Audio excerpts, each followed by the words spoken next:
Okay. Alright. Boleh cari kawan-kawan Cari kawan-kawan, masuk. Siapa yang ada, tolong share ramai-ramai. Tolong share ramai-ramai. Okay. Alright.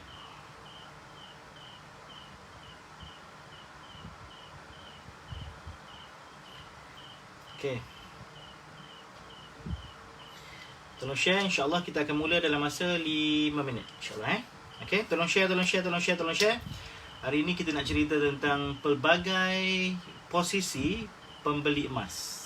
Okay, pelbagai posisi pembeli emas. Yang kita akan sentuh 4 posisi yang biasanya berlaku dalam kehidupan kita seharian. Okay, so minta tolong semua, tolong tulis. Okay, waalaikumsalam. Okay, siapa yang dah masuk tolong share.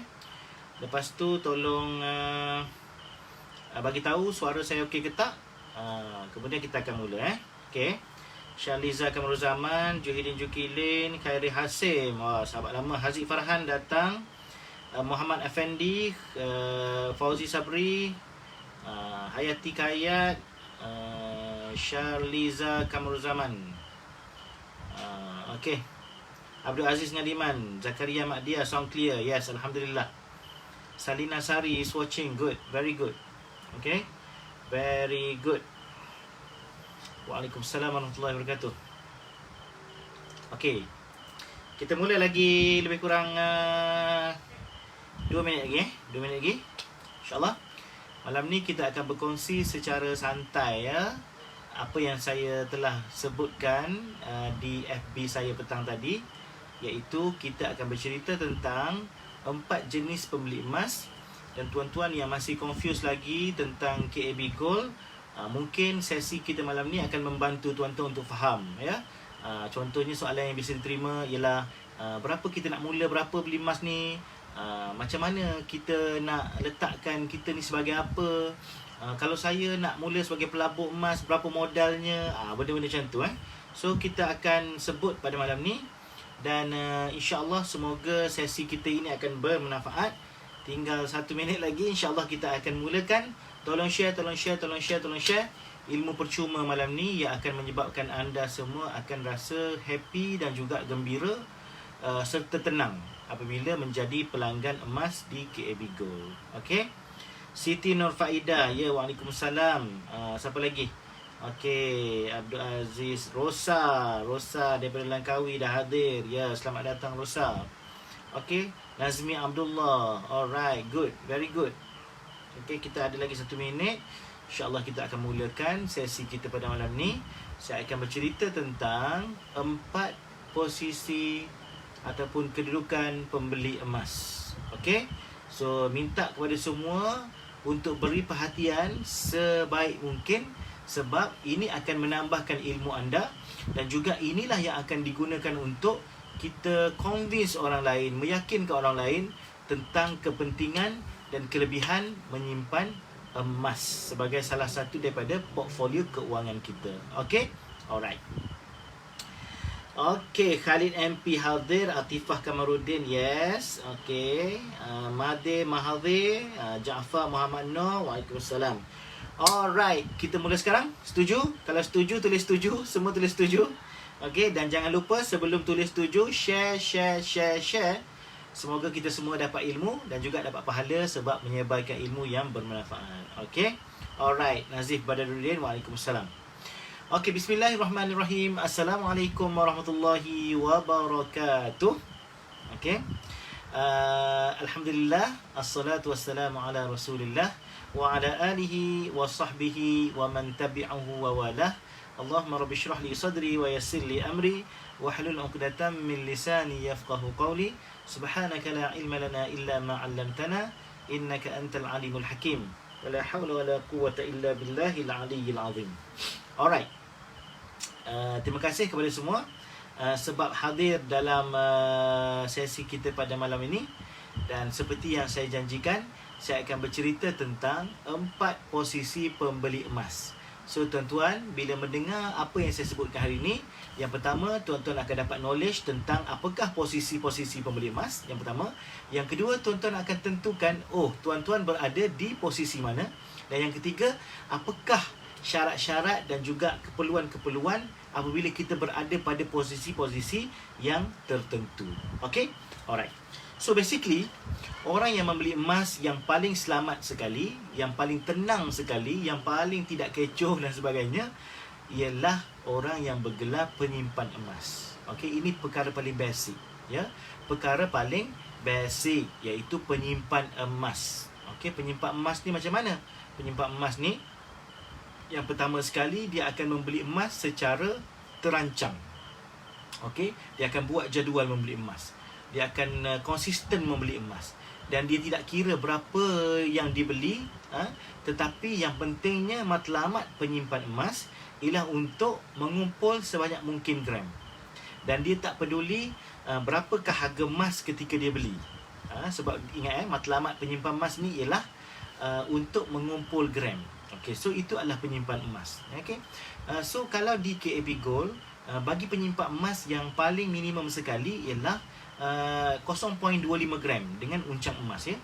Dan ada orang tadi yang tanya pada saya petang tadi, dia kata saya nak faham tentang menyimpan emas. So saya tanya dia, dia tanya saya berapa saya perlu simpan. So soalan ini jawapannya ialah kita kena tengok apa fungsi emas yang disimpan. Salah satu daripada fungsi emas yang disimpan pada saya ialah dia menggantikan simpanan tunai. Dia menggantikan simpanan tunai. Dia menjadi alternatif untuk menyimpan dalam keadaan yang lebih baik. Sebagaimana kita pernah dengar sebelum ni, siapa yang gagal menyimpan duit, maka perlu tukar cara menyimpan kepada menyimpan emas. Siapa yang gagal menyimpan duit, perlu tukar. Maksudnya apa? Maksudnya kalau dia selalu azam nak simpan, tapi selalu duitnya tidak mencapai matlamat dia, kan? Dia target nak simpan 100, 200, 300 sebulan, tetapi tidak berjaya. Bulan kedua dah kosong dah, sebab dia sendiri yang curi. Jadi salah siapa? Salah cara simpan. So kena ubah cara simpan. Maka alternatif kepada simpanan tunai ni ialah menyimpan dalam bentuk emas. Itu adalah asas dia. Okey. Berapa banyak nak simpan? Okey, katanya guru-guru keuangan, simpanan yang ideal pada setiap bulan ialah antara 10% ke 30% pendapatan. Kalau gaji tuan-tuan ialah 3,000, yang wajib disimpan ialah sebanyak 300, betul tak? Kalau gaji 3,000, paling minimum kena simpan ialah 300. Simpanan ini simpanan paksa, kena paksa. Maksud paksa apa? Maksudnya dengan gaji RM3,000, anggap sajalah gaji tuan-tuan ialah 2,700. Okey, ini kejayaan. Kalau kita boleh disiplinkan diri menyimpan 300 sebulan daripada 3,000, itu maksudnya 10%, 10%. So anggap sajalah gaji tuan-tuan hanyalah 2,700. Okey. Habis tak cukup lah gaji saya, Ustaz. 2,700 je. Gaji tuan-tuan 3,000 pun tak cukup. Gaji tuan-tuan 13,000 pun tak cukup. Gaji tuan-tuan 30,000 pun tak cukup, tuan-tuan. Percayalah cakap saya.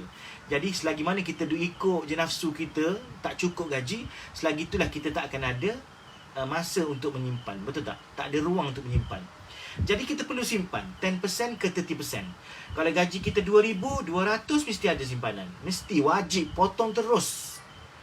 Dia jadi simpanan yang dipaksa, yang dilupakan. Itu minimum. Itu minimum, Siti Nurfaidah. 10% adalah minimum. Lagi besar peratusan yang kita simpan, lagi cepat kita kaya. Okey, lagi bagus keuangan kita. Sebab apa? Sebab 10% itu minimum, wajib, paksa. Tapi kalau kita boleh lagi tambahkan percentage dia 20%, 30%, 40% untuk menyimpan, maka kita akan jadi lebih baik. Kita akan jadi lebih baik. Okey? Kita akan jadi lebih baik. Itu adalah asas dia. Cuma sekarang macam yang saya sebut tadi, menyimpan dalam bentuk duit ni cabarannya sangat besar. Menyimpan dalam bentuk duit cabarannya sangat besar, kan? Ingat minggu lepas kita belajar tentang teori ketirisan tunai, betul tak? Salah satu daripadanya ialah kita sendiri yang berbelanja dengan duit yang kita simpan. Okey, tanpa ada keperluan. Okey. So, kalau kita sentiasa gagal menyimpan duit, tiba-tiba kita nak masih juga simpan dalam bentuk duit, itu maksudnya kita cari penyakit. Cari penyakit. Anda buat dua perkara yang sama, dia tidak akan menghasilkan result yang berbeza. Okey, setiap bulan anda simpan emas, okey, dia tak akan menghasilkan simpan duit dan anda gagal. Setiap bulan pula ulang balik, dia tidak akan menyebabkan anda berjaya. So kena tukar cara simpan. Satunya ialah dengan simpan dalam bentuk emas. Sebab tu kita kata emas ni adalah simpanan. So orang yang paling cepat kaya sebenarnya ialah orang yang memegang posisi penyimpan emas. So bagi beginner, saya cadangkan mulakan dengan posisi penyimpan emas. Tak kiralah banyak ke sikit ke yang tuan-tuan simpan dalam bentuk emas, letakkan diri tuan-tuan dan perempuan di posisi penyimpan emas. Okey, penyimpan. Apa matlamat dia? Ulang sekali lagi, tulis. Matlamat penyimpan emas ialah gram bertambah. Adakah harga itu menjadi faktor? Tidak sama sekali. Tak kira apa harga, yang penting gram bertambah. Okey, harga naik beli, harga turun beli 2 atau 3 kali ganda lebih banyak. Sebab apa? Bila harga turun, kita boleh ambil kesempatan untuk memuratakan. Kita dah belajar tu kan, teknik pemurataan kos. Pernah terbeli harga tinggi, okey? Pernah terbeli harga tinggi, maka sekali-sekala bila turun beli banyak-banyak untuk puratakan balik harga yang tinggi tadi. So itu adalah posisi yang pertama yang kita panggil sebagai apa? Penyimpan emas. Okey. Okey, so itu yang pertama. Yang kedua, posisi biasa bagi pembeli emas ni ialah pelabur emas. Okey, pelabur. Dia atas sikit level. Bila kita dah konsisten, dah pandai, dah istiqamah menyimpan emas, kita boleh fikirkan tentang menukar posisi kita menjadi pelabur. Okey, tapi ada beberapa syarat lah nak menjadi pelabur ni. Yang pertama, item kena besar. Melabur ni tak boleh segram 2 gram. Saya tanya, dia tanya saya, Ustaz, saya nak melabur emas. Okey, berapa bajet? Dan kepala saya mesti ratus-ratus ribu lah kot, puluh-puluh ribu kan. Okey, bajet saya 1 gram. Okey, so 1 gram kita tak panggil pelabur ya sayang. Kita tak panggil pelabur sayang. Elok kita letakkan diri kita di tempat penyimpan emas saja kalau 1 gram. Apa item yang minimum untuk pelabur? Saya cadangkan 100 gram ke atas. Kenapa begitu? Sebab bagi pelabur, dia punya matlamat bukanlah pertambahan gram, tetapi untung dalam bentuk RM. Ini pelabur. Dia membeli pada satu tempat dengan expectation satu masa, dalam jangka masa tertentu, dia akan jual apabila naik harga dan dia nak mengauk keuntungan. Dia kalau beli modalnya 2,000, dia nak kauk keuntungan, harganya mungkin lebih daripada 2,000, 3,000, 4,000 dan sebagainya. Itu pelabur. Okay? So kalau katalah beli segeram, kita anggap diri kita pelabur, maka kalau harga naik RM5, maka kita untung RM5, betul tak? Untung RM5. Okey, untung RM5. Melabur apa benda untung RM5? Kan 1 gram naik RM5. Untung kita RM5. Tapi kalau kita beli 100 gram, kalau naik RM1, RM5 segram, maka kalau 100 gram sudah RM500. Itu maksud saya. Maksudnya item pelabur ni mesti 100 gram ke atas. Bayangkan orang yang menjadi pelabur emas, dia membeli 1 kilogram. Okey, naik RM5, dia sudah mendapat keuntungan RM5,000. Betul tak? So itulah maksudnya, bila kita letakkan diri kita sebagai pelabur, maka item itu kena betul lah. Tak boleh lah kita pandai-pandai je 1 gram melabur, lepas tu beli 1 gram tak tambah-tambah dah selama 10 tahun. Memanglah harga naik, tapi kita tak untung banyak lah. Tak untung, tak signifikan keuntungan tu. Baik kita letakkan posisi kita kalau 100 gram ke bawah sebagai penyimpan saja. Dulu masa saya mula-mula berkecimpung dalam simpanan emas ni, item pertama yang saya beli ialah 250 gram. Ini saya nak ceritakan kelemahan pelabur. Kelemahan pelabur. Saya pernah beli pertama kali dulu 250 gram. Kalau tuan-tuan tengok harga hari ni 250 gram berapa ya? 250 gram lebih kurang berapa? 60,000, 70,000 sekarang 250 gram. Masa saya beli dulu tahun 2013, harga 250 gram hanya 33,000. 33,000 Maka ketika tu saya ada duit sikit lah. Saya ada duit sikit, saya pun belilah. Saya beli 250 gram, saya beli 250 gram. Lepas tu bila harga naik, saya pun jual. Okey, saya pun jual. So lepas saya jual, saya dapat untung lah kan, duit. Dan saya tanya balik pada diri saya, what's next? What's next? Kalau semata-mata kerana nak dapat untung, dan lepas tu untung tu sebab apa? Ada dua pilihan, sama ada kita beli balik emas tapi harga masa tu dah tinggi, ataupun kita belanja sajalah duit tu, betul tak?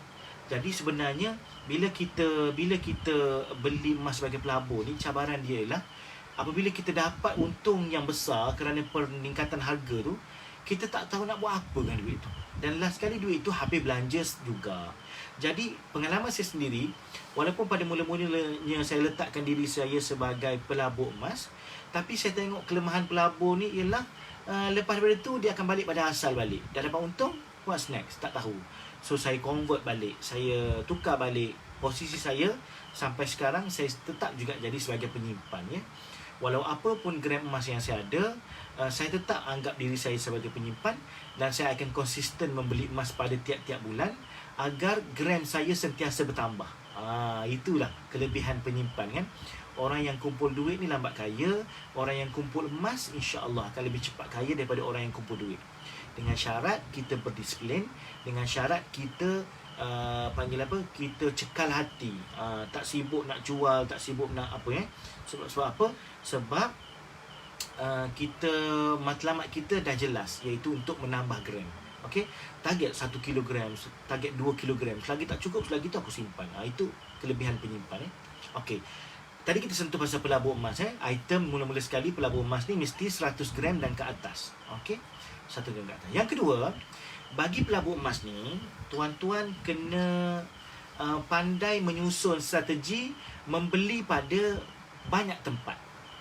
Inilah pentingnya pelabur emas ni, dia kena ada duit banyak. Kita dah belajar quadrant of life, kan, quadrant of work, kan. Last kali investor, kan. Biasanya pelabur emas ni ialah orang yang duit dia dah tak ada masalah bagi dia. Dia makan pakai dah cukup, lepas tu belanja-belanja dia setiap bulan cukup. Duit lebihan ni kalau dia laburkan pun, dia beli emas sebagai pelaburan yang kena tunggu lama pun, dia tak akan resah. Sebab apa? Sebab dia tak kisah dah, duit tu duit lebihan. Okay. So bagi seorang pelabur ni, dia kena create banyak tempat untuk melabur, banyak tempat untuk melabur. Beli pada harga sekian, okey, harga naik, fikir balik nak jual ke nak beli lagi, harga turun, beli lagi. Banyak tempat-tempat untuk diletakkan modal emasnya. Supaya apa? Supaya apabila harga naik, dia boleh jual yang ni. Harga turun ni ditambah. Harga ni naik pula, dia beli balik. Dia jual balik. So, itulah posisi pelabur. Dia create banyak tempat. Dia tak akan buat satu tempat. Okey. Beli emas tu pada banyak harga. Okey. Yang pertama. Yang kedua. Yang ketiga, bagi pelabur emas, dia kena belajar technical analysis. Okey, bagi pelabur emas dia kena belajar technical analysis. Apa benda pula tu technical analysis? Tuan-tuan kena belajar graf naik turun harga emas, kena belajar. Maknanya pelabur kena masuk kelas lah, belajar tentang naik turun harga emas. Kena belajar support and resistance, maksudnya harga lantai dengan harga atas. Kena tahu, baca news daripada Federal Reserve, daripada Kerajaan Amerika Syarikat. Baca fokus tentang keadaan sosio-ekonomi dunia. Itu akan mempengaruhi harga emas naik atau turun. Bila harga emas naik, kena boleh pandai mengagak sampai berapa dia akan naik. Lepas tu kalau dia cecah ni, macam mana dia turun. Turun pula berapa. Ini adalah ilmu-ilmu sampingan yang wajib ada bagi pelabur emas. Bukan senang-senang, aku nak melabur emas lah, tapi masuk kelas malas, baca buku malas, ambil tahu pasal news malas. So, apa yang adanya, itu bukan pelabur, itu pelebur nama dia, kan. Melabur tanpa ilmu. Tapi yang bestnya dalam emas ni, sebab kita melabur dalam emas fizikal, kan. So, rugi itu boleh diminimalkan dengan cara macam mana? Caranya kalau harga turun pun kita tak perlu jual emas kita. Sebab bila harga turun, kebaikan emas ialah emasnya tidak berkurang gram dia. Harga naik, walaupun harga naik tapi gramnya tak bertambah. Sebab dia based on berat, kan, based on asset. Okay. So kena pandai cari ilmu sebagai pelabur supaya kita jadi pelabur yang celik, bukan pelabur ikut-ikutan. So itu posisi yang kedua sebagai pelabur emas. Okay. So jangan simply nak declare lah, aku ni gold investor. Berapa gram dah kau ada sebagai gold investor? Aku baru beli 2 gram. La ilaha illallah, itu bukan pelabur emas tu. Malulah saya nak sebut pelabur emas kan. Anggap saja tuan-tuan sebagai penyimpan emas je lah. Okey, penyimpan emas. Okey. Dan macam saya kata tadi, penyimpan emas ni dialah manusia paling tenang. Sebab apa? Dia tak terkesan dengan harga turun, dia tak terkesan dengan harga naik. Yang penting gramnya bertambah. Bila harga turun, dia akan pulun lagi beli. Sebab apa? Itulah peluangnya untuk yang saya sebut tadi, pemurtaan kos. Yang kedua ialah untuk membeli emas pada harga diskaun kan, beli banyak-banyak. Okey. Okey. So yang pertama tadi penyimpan emas, yang kedua pelabur emas, yang ketiga kita sebut sebagai pengumpul emas, ataupun dalam bahasa Inggeris kan biasa dengar orang sebut gold collector. Gold collector. Ada orang yang simpan emas sebab dia suka collect, macam kumpul stamp lah kan, macam kumpul stamp. Okey, apa saja design-design yang baru, brand apa yang menarik, nombor siri yang cantik, so dia suka, dia kumpul. Semua jenis dalam item di KAB Gold, aku nak ada semua jenis ni. First batch keluar aku beli, second batch keluar aku beli, design limited aku beli, itu aku beli. Sebab apa? Sebab nanti satu ketika, mungkin ketika ini KAB Gold masih baru kan, nanti mungkin tuan-tuan akan berhadapan dengan masa di mana ada perubahan dalam KAB Gold. Mungkin perubahan design, mungkin perubahan kad, mungkin perubahan item, mungkin ada satu item dah tak keluar dalam bandingan. Jadi sebagai pengumpul emas, perkara-perkara sebegitu akan menyebabkan harga emasnya naik tanpa menunggu harga emas semasa dunia naik. Faham tak? Contohnya saya ada satu gold bar. Gold bar saya, nombor siri gold bar saya KAB 0000. Tuan-tuan mungkin tak akan jumpa gold bar 0000 kan. Saya je ada, dengan Dr. Daud Bakar je ada KAB 0000 gold bar saya, set gold bar saya. Okey. So, nanti saya nak tunjuk. Tunggu jap saya ambil jap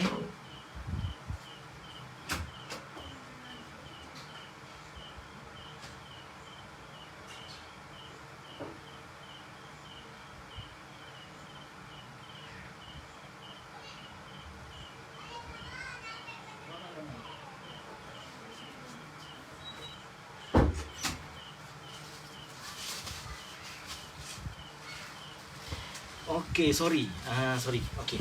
Saya nak tunjuk contohnya saya ada satu gold bar ni, yang saya saja ada Kalau tak ada jangan jealous Okey. Contohnya saya ada gold bar ni. Okey. Gold bar ini gold bar ni nampak tak? Okey. Nampak tak gold bar ni?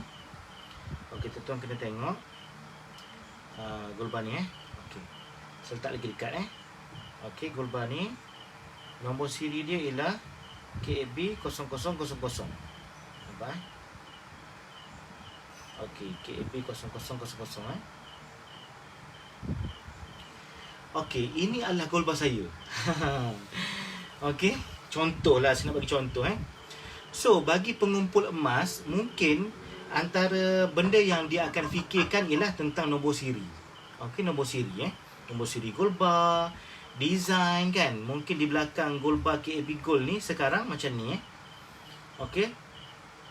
Mungkin satu hari nanti kita akan jual gold bar yang tak ada belakang ni macam ni kan.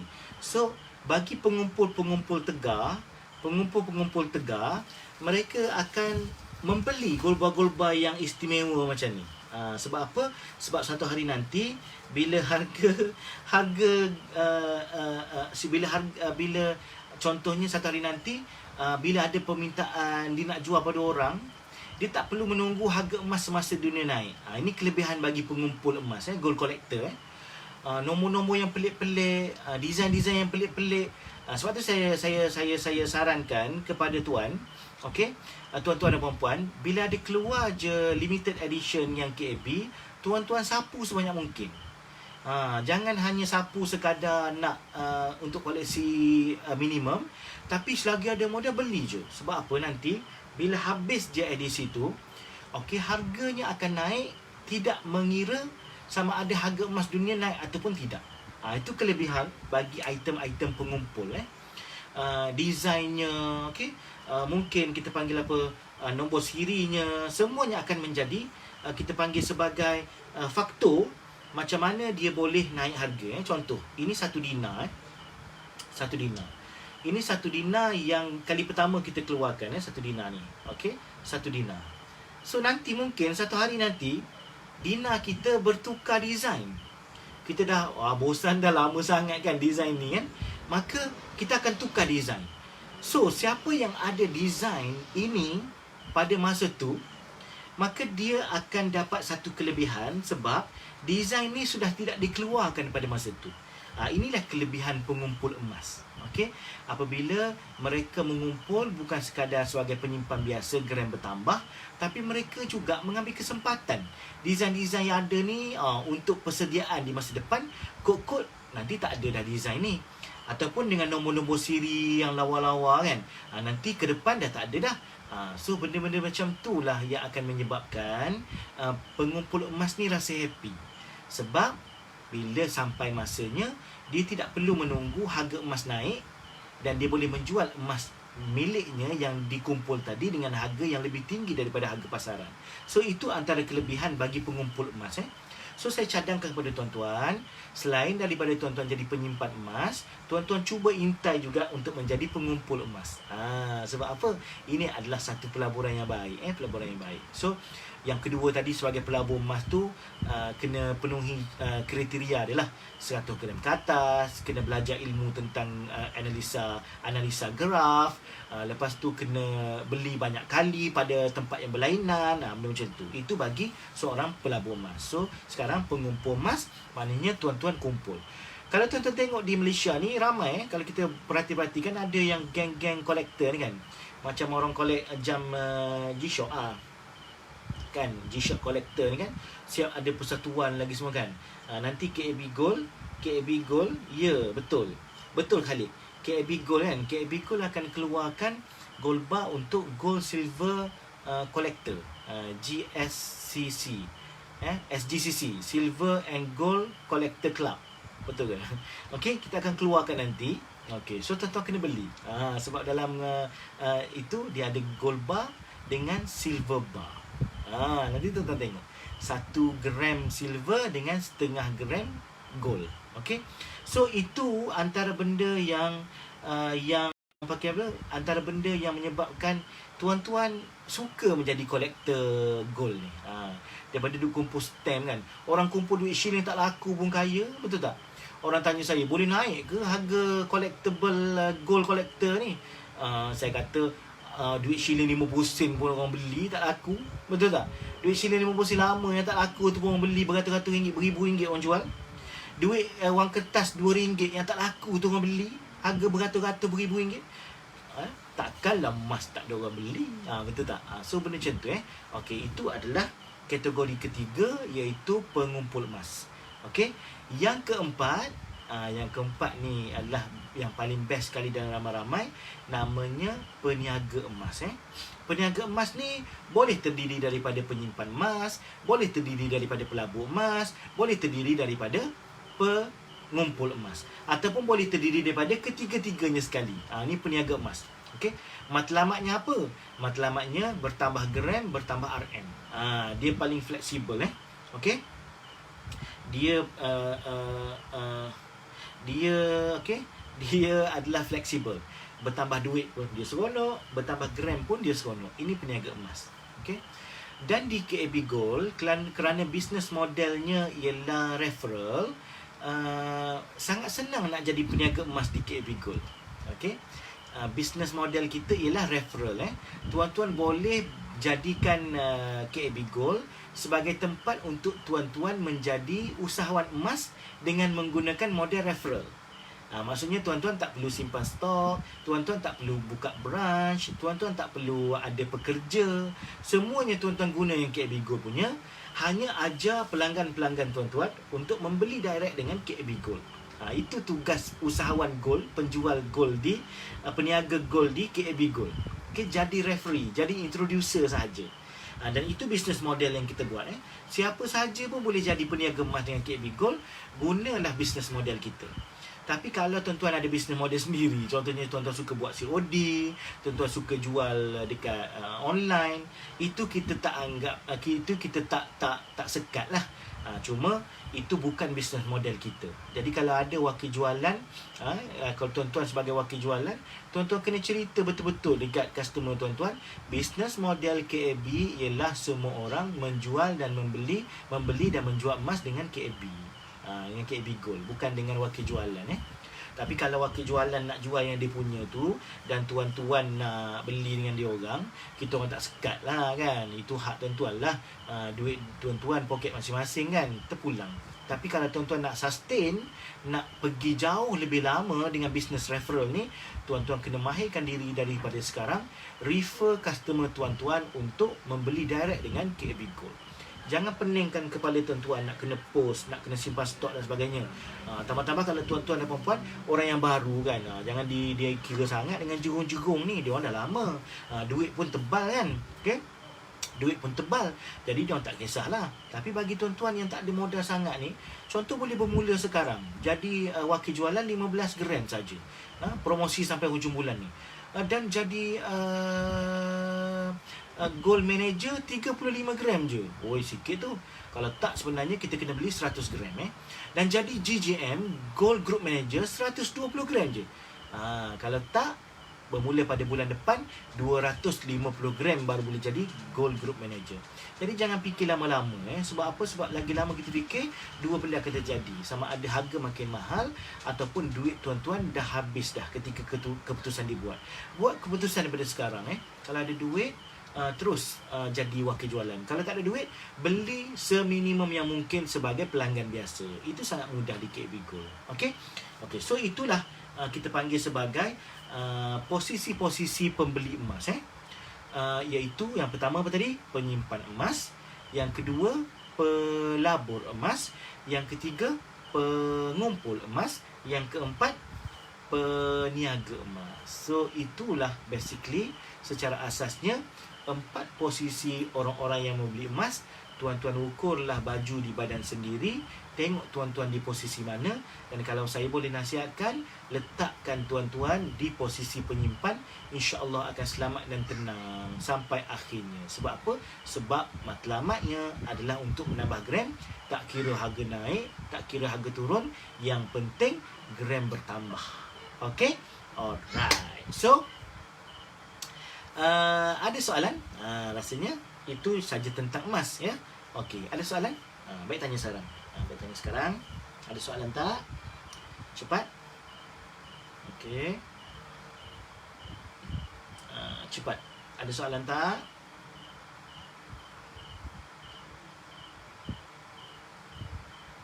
Kalau ada soalan, tolong tulis soalan di ruangan komen. Okey, saya akan cuba jawab. Okey, kalau ada soalan, tolong tulis di ruangan komen. Okey. Ustaz, betulkah akan ada 1 gram silver bar? Takut Ustaz tersasar pula. Saya pengumpul silver ni. Okey, yang saya sebut 1 gram silver bar tadi ialah 1 gram silver bar untuk koleksi special edition SGCC. Silver Gold SGCC. Silver Gold Collector Club. Itu untuk kolektor. Nanti kalau dah keluar nanti boleh berhubung. Tapi nak cerita dekat tuan-tuan dan puan-puan, insya-Allah kita dalam proses sekarang ni untuk finalize nak keluarkan produk silver pula. Tapi saya tak rasa lah akan ada 1 gram silver sebab murah sangat dan kos jadi mahal Jadi mungkin kita akan keluarkan mungkin 100 gram yang paling kecil ataupun 500 gram sebab silver ni murah lagi. Jadi rugilah beli yang kecil-kecil ni, kos minting mahal. Okey. So itu makluman awal lah. Nanti kita akan umumkan dari masa ke semasa tentang silver. Okey, Salina Sari tanya, apa kelebihan kalau simpan silver? Nanti bila kita dah lancarkan silver, insya-Allah kita akan buat kelas tentang silver. Masa tu tuan-tuan akan belajar tentang kelebihan simpan silver lah. Saya tak nak cerita sekarang sebab kita pun tak ada produk silver kan. Okey. Siti Nufaidah tanya, kalau sekarang ada emas pakai je, apa nak buat untuk dapat keuntungan lagi? Contoh nilai emas sekarang 30,000. Kalau ada emas pakai je, apa nak buat untuk keuntungan? Kalau ada emas pakai, apa nak buat untuk dapatkan keuntungan lagi? Kalau ada emas pakai, ada 2-3 cara lah. Kalau tuan-tuan nak simpan lama pun sebenarnya tak bagus rumah pakai ni. Sebab spread dia besar. Jadi saya cadang tukar kepada emas yang tak pakai. Macam gold bar dengan gold bar dengan Dina. Jadi apa yang tuan-tuan boleh buat? Tuan-tuan, Puan Nur Faidah boleh jual lah emas tu. Jual dulu. Jual, jangan jual kepada kedai emas. Sebab kedai emas tuan tolak banyak. Jual kepada tempat-tempat lain. Ya. Yang seronoknya emas ni jangan tergopoh gapah. Boleh survey. Boleh survey banyak tempat. Tuan-tuan survey. Lepas tu datang tanya dengan KAB Go. Berapa KAB Go ambil. So, tuan-tuan akan dapat harga yang terbaik lah. Okay, boleh jual. Ataupun tak nak jual pun tak apa. Terpulang. Kalau jual, tukar dengan gold bar yang 999 ya. Okay. Yasin bin Yahya. Apa kelebihan jadi wakil jualan? Kelebihannya ada insentif. Gold advisor 1%, gold manager 1.5%, gold group manager 2%. Okay, insentif. Okay, keluar 1 dirham Ustaz. 1 dirham laku keras. Muhammad Faik. Kita nak tengok juga 1 dirham ataupun 10 dirham. Sebab 1 dirham pun murah sangat. Jadi takut kos buat tu mahal. Jadi tak padan dengan buat. Okay. Alright. Tapi kita tengoklah nanti insyaAllah. Okay, Ikhwan Rahim. Boleh terangkan detail tak? Pindah emas ke akaun Uncamah untuk melayarkan jadi GM di Kelantan. Saya di Kelantan. Okay, siapa yang ada akaun emas di tempat-tempat lain boleh pindah ke akaun emas KAB Uncamah dengan syarat kita nak emas tu, fizikal tu. Kena hantar lah kat kita. Kena hantar. Keluarkan fizikal tu daripada akaun emas yang asal.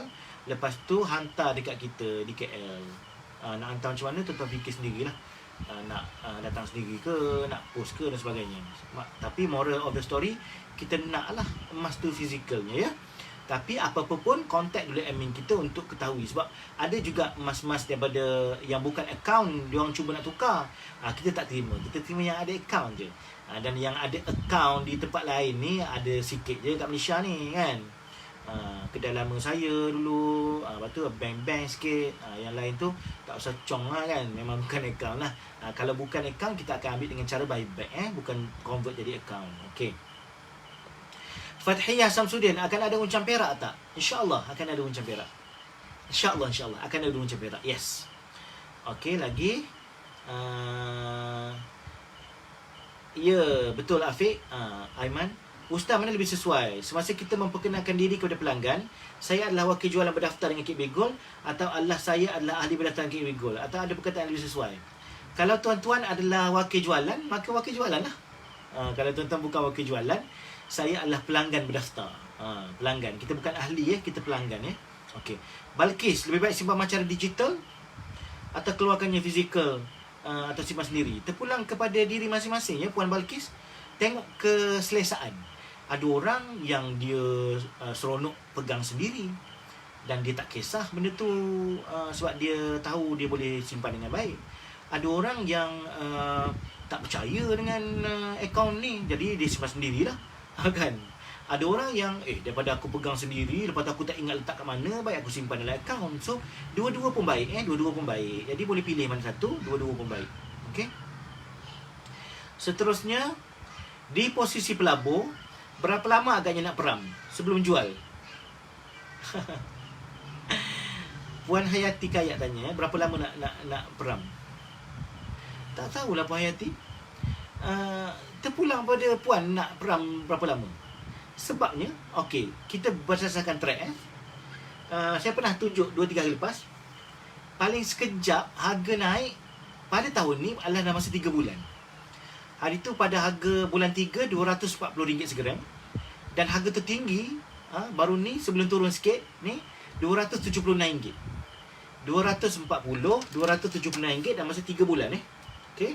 276 tolak 240.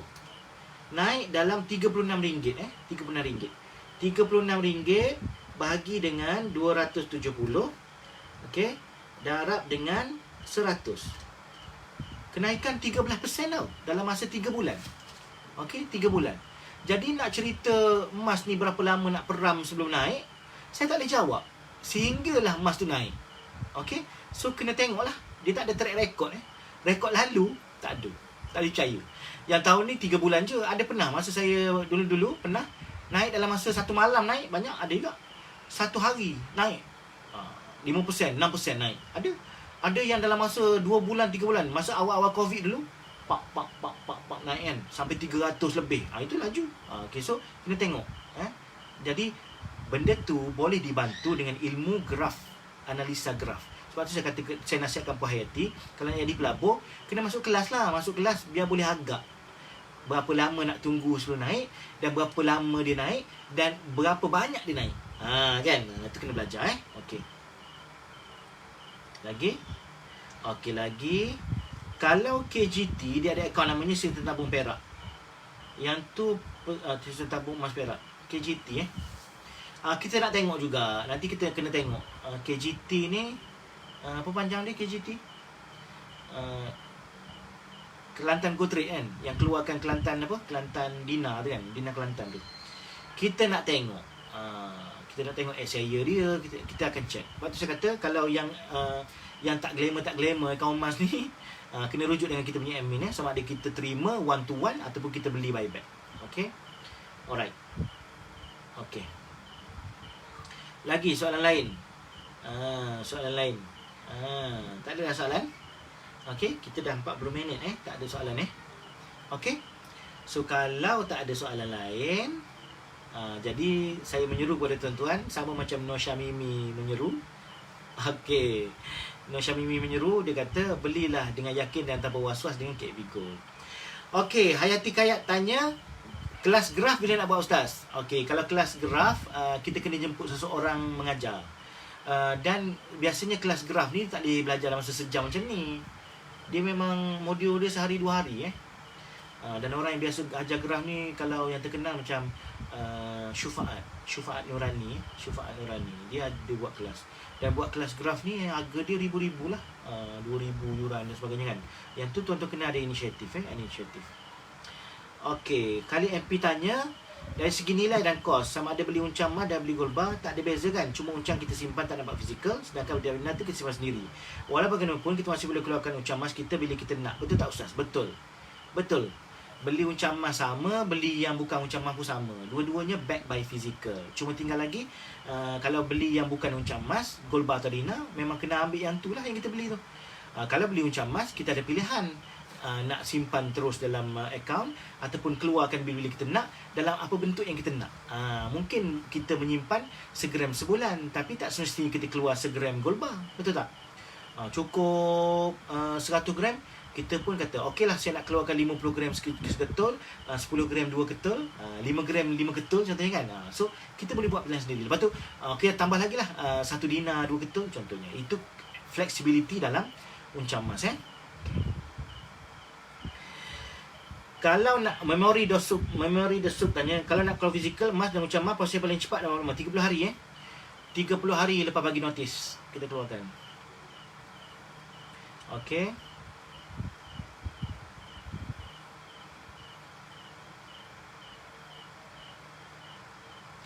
Kita kalau dah start beli emas, kita nak beli benda lain akan fikir 2-3 kali. Betul. Kalau kita dah mula beli emas, kita nak beli benda lain kita akan fikir. Tapi kalau selagi kita tak beli emas, kita akan beli benda lain tak fikir. Itu terbalik dah. Okey, Ustaz, untuk keluarkan uncang emas 5 dinar dah ada belum? Belum ya, Hafizah. Kita belum ada lagi 5 dinar. Nanti kita akan lancarkan insya-Allah. Terima kasih perkongsian ilmu ya. Terima kasih. Sama-sama Yazli. Okey. Alright, so saya rasa cukup dulu untuk setakat ini. Okey tak? Kalau okey, tulis okey. Ada tak ilmu yang baru tuan-tuan belajar malam ni? Ada tak sesuatu yang menarik perhatian, yang membuka minda malam ni? Kalau ada, tuan-tuan boleh tulis di bahagian komen. Pujilah saya, pujilah KB Gold. Lepas tu tuan-tuan sharekan kita punya video malam ni untuk manfaat lebih ramai orang, supaya lebih ramai lagi orang yang buka mata, celik mata, dan tuan-tuan dapat pahala banyak lah. Okay? Bisnes juga, tapi pahala insya-Allah kena pastikan supaya dapat. Inilah bezanya bila kita berniaga dengan cara yang betul, insya-Allah kita akan dapat pahala dan juga kita dapat ilmu. Okey? Dan sebelum berakhir, saya nak seru lagi sekali macam biasalah. Tuan-tuan dan puan-puan, Raihana minta nasihat. Nasihat Ustaz kepada saya yang baru nak mula. Baru nak mula Raihana, nasihat saya ialah mula je. Mula je. Selagi tak mula, tak ada guna nasihat lain. Yang baru nak mula Raihana ni, Nurhana, Rayhana, di Laila, nasihat saya kepada puan, mula je. Lepas tu bila dah mula, baru datang balik minta nasihat lain. Sebab nasihat lain tu tak berguna selagi tak mula. Okay? Alright. Okay. So, itu saja dari saya. Dan sebelum daripada berakhir, saya seru tuan-tuan.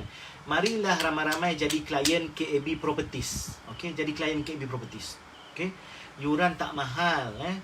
Untuk jadi klien light, 1,900. Untuk jadi klien premium, 4,000 lebih, 4,500. Nanti tuan-tuan saya letakkan link saya nak daftar jadi klien. Tuan-tuan boleh WhatsApp dulu link tu, dan tuan-tuan boleh tanya dulu apa dan macam mana. Tak semesti jadi klien terus, tapi saya memang menyeru betul-betul tuan-tuan untuk mencari income yang bagus, dan duit kita dapat dikembangkan dengan baik. Saya rasa allocate lah 2,000 dan 4,000 lebih tu untuk jadi klien KAB Properties. Sebab prospeknya sangat-sangat luas, sangat cerah, dan tuan-tuan tak akan menyesal lah. Kalau tuan-tuan masuk kos-kos di luar sana 4-5 ribu, tak dapat apa kan. Okay? Jadi saya rasa lebih baik tuan-tuan belanja itu untuk jadi klien KAB Properties. Kalau tuan-tuan tak jadi klien KB Properties pun, nanti duit tu habis juga. Jadi banyaklah testimoni yang kita ada. Klien-klien kita dalam masa setahun BKP yang lepas dah buat berpuluh-puluh ribu income dengan cara jadi klien dulu. Dan insya-Allah nanti saya akan bagi link Puan Hayati Kayat, saya akan bagi link. Okey? Nampak tak? Tuan Yazli memang seorang klien yang bagus. Nanti Tuan Yazli boleh share di bahagian komen tu apakah yang Tuan Yazli dah dapat. Okey, Tuan Yazli dah dapat kebaikan jadi klien KB Properties ni. Nanti saya akan tuliskan link untuk mendaftar di posting ni nanti. Jadi tuan-tuan klik link tu, tuan-tuan boleh direct dengan pengurus kita, Puan Faizah. Okey, nanti saya letak Kak Afiah, saya akan letak link tu nanti dekat posting ni, tajuk dia nanti Okey, boleh? Okey, itu saja. InsyaAllah kita jumpa lagi kalau paling dekat malam esok lah. Kalau ada kesempatan kita jumpa malam esok Saya akan bawakan tajuk-tajuk yang lebih baik lagi, insyaAllah. Okey, terima kasih banyak-banyak. Maaf kalau ada terkasar bahasa, tersalah kata, tergurau senda. Sebar-sebarkan ilmu, sebar-sebarkan kebaikan. InsyaAllah kebaikan akan sampai kepada tuan-tuan dalam sekelip mata, insyaAllah. Okey, Assalamualaikum warahmatullahi wabarakatuh.